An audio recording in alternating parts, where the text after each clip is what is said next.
Perhaps the single most underappreciated aspect of video game design is that of the user interface, or UI, because when it's great, you don't really notice.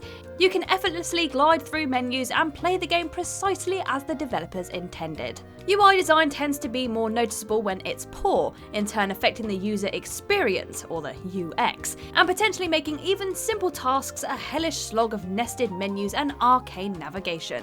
But what exactly defines a good UI? There certainly isn't an all-catch answer, and to an extent it's subjective, though most will surely argue that it revolves around the pitting of fashion against function, of creating a menu system which is stylish yet not at the expense of ease of use. We've all played games with gorgeous yet clunky UIs or interfaces that were snappy and efficient yet hideous. These 10 UIs, however, generally achieved an impressive fusion of the two, reinventing typical design conventions in ways which were often massively influential throughout the industry. Whether they draw attention to themselves or not, these 10 games are all striking examples of what a masterful first-rate UI looks like. I am Kirsten from WhatCulture Gaming, and these are 10 best video game user interfaces. Number 10, Metal Gear Solid. It cannot be understated just how influential Metal Gear Solid was upon the third-person action game, and among its many highly lauded features, we shouldn't forget its terrifically groundbreaking UI. The brilliance of its interface lies in its creative simplicity. Holding L2 or R2 allows players to cycle through their items or weapons respectively in a manner quite unlike any other game.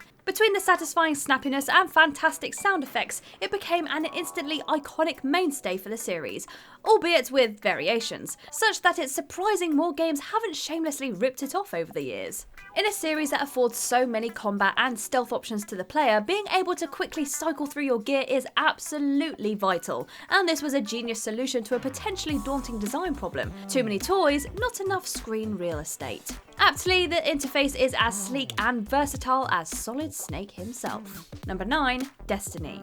In an age where so many AAA games inundate players with over-designed menus filled with far too many digits and things to look at, Destiny's extremely clean and easily understood UI is an absolute marvel. Despite the original game being a console exclusive, Bungie managed to come up with a PC-style interface which allowed players to quickly navigate a wide gamut of options even while using a controller. Rather than having to cycle through options in a strict order, the use of a free-flow cursor let players quickly hover over their desired option, cutting down on frustrating busywork and ensuring players only spent as much time in the menus as they really needed to. It's an exceptional balancing act that neither alienates traditional console players nor those used to navigating menus with a PC mouse.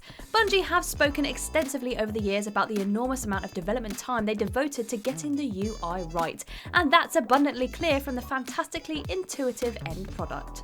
Number 8, FIREWATCH. Over the last decade or so, diegetic UIs, that is, interfaces which exist within the game world itself, have become far more common, and one of the most evocative examples of this to date is Campo Santo's brilliant 2016 adventure game, FIREWATCH, a fire lookout at Shoshone National Forest who spends almost the entirety of the game in isolation as he performs various tasks around the forest.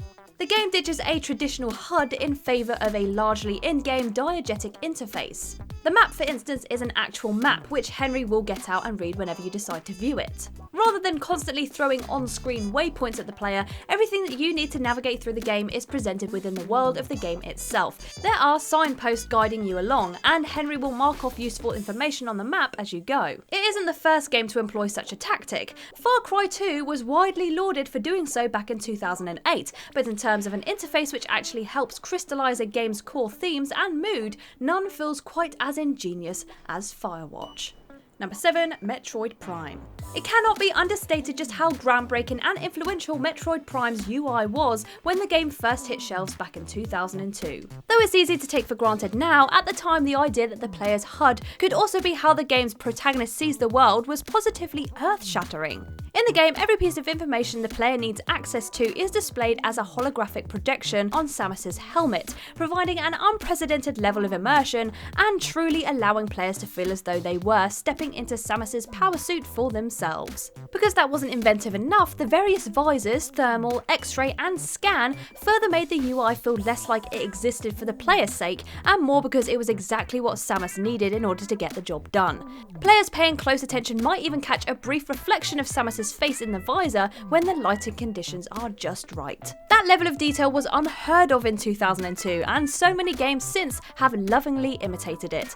Given the recent resurgence of mech games in VR, this type of UI has been tremendously popular and incredibly effective in that space.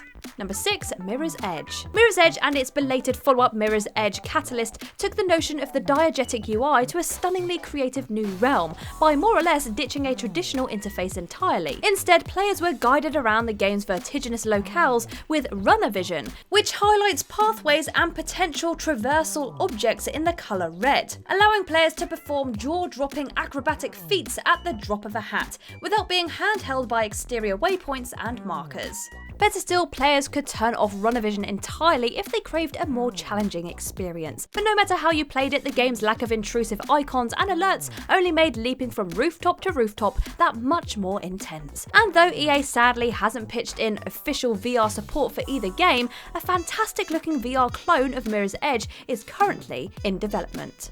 Number 5, Resident Evil 4. Resident Evil 4 is typically credited with modernising the classic survival horror series, though there is perhaps one aspect of the game which was still designed to embrace the willful restrictions of the earlier titles: the inventory. While RE4 allows players to carry a fair amount of gear compared to the 3 prior mainline games, inventory management can still be a challenge. In fact, it's basically a mini-game in of itself, as fans have lovingly named it Inventory Tetris over the years. To make the most of their attached case, players had to arrange items for maximum storage efficiency, because in a pinch you'll absolutely need that extra green herb you spent an indecent amount of time squeezing in there. Despite the potential to frustrate, it was a smart revision of the previous game's more rigid inventory system, that it actually made item management, well, fun. Upgrading the attached case was, dare one say, genuinely exciting. It's a shame then that this system was ditched for all future Resident Evil games, because it remains one of the best in all of gaming. Number 4, Persona 5. Whatever you make of Persona 5 as a game, there's little disputing the claim that it boasts one of the most brilliantly artful UIs ever. After all, is there any other user interface in gaming history that fans have actually cosplayed as? Though a cursory glance at the game might suggest an overly busy, cluttered interface designed to bamboozle players, this is an entirely intentional conceit on the part of developers Atlus. The menu transitions, full of gorgeously fluid, stylized animations, are as willfully over the top as the game's own story, and just as implacable as its tortured characters. This does of course mean that players may need a little time to fully acquaint themselves to navigating each aspect of the interface, but even with its heavy focus on aesthetics, it's still extremely snappy and intuitive once you get used to it. There's perhaps no better argument in the medium that a UI can inspire to be a work of art in its own right. More like this, please. Number 3, The Last of Us. Though The Last of Us's UI is basically the polar opposite of Persona 5's, it's subtle and only announces itself when you need it. Like that game, it also complements its own narrative and tone perfectly. Naughty Dog's survival horror masterpiece is of course all about immersion in a post-apocalyptic landscape, so it follows that the UI and menus should be as unobtrusive as possible. The UI was changed numerous times during development, as Naughty Dog sought to make it as tidy and uncluttered as possible, with the final design pushing the various crafting and inventory options to the background, such that they're only visible when the player needs them to be. After a short while, navigating these menus becomes second nature through muscle memory, and this carries through terrifically to the recently released sequel too. Were either game clogged up with nested menus or excessive on-screen icons, it would entirely counter to the immersion intended by their cinematic visuals. Number 2, Dead Space. No discussion of gaming UIs could possibly be complete without Dead Space, which in many ways remains the gold standard for third-person action game menu design. The sci-fi survival horror classic ingeniously ditched all manner of a traditional UI, instead injecting all the vital information into the game world itself, another killer example of a diegetic interface. Most brilliantly, protagonist Isaac's health and status meters are displayed on the back of his armour, ensuring players never have to peer away from the focal point of the action to manage their vital statistics. Better still, every other aspect of the UI, inventory management and maps for example, are holographically projected in the game, which also never pauses while you navigate them. It's a design choice which not only provides a plausible and appropriate explanation for the menus, but also heightens the tension by allowing players to be attacked in a state where they'd typically be safe. More than a decade later, it's surprising that more developers haven't wantonly ripped off such an inspired aspect of game design. It'd be tough not to blame them. Number 1, Into the Breach. Though it's completely understandable that more casual gamers might be turned off by Into the Breach's high level of difficulty, the challenge is mitigated considerably by the turn-based strategy game's best-of-class interface. Developer Subset Games reportedly spent roughly half of the game's 4-year development cycle working on its UI,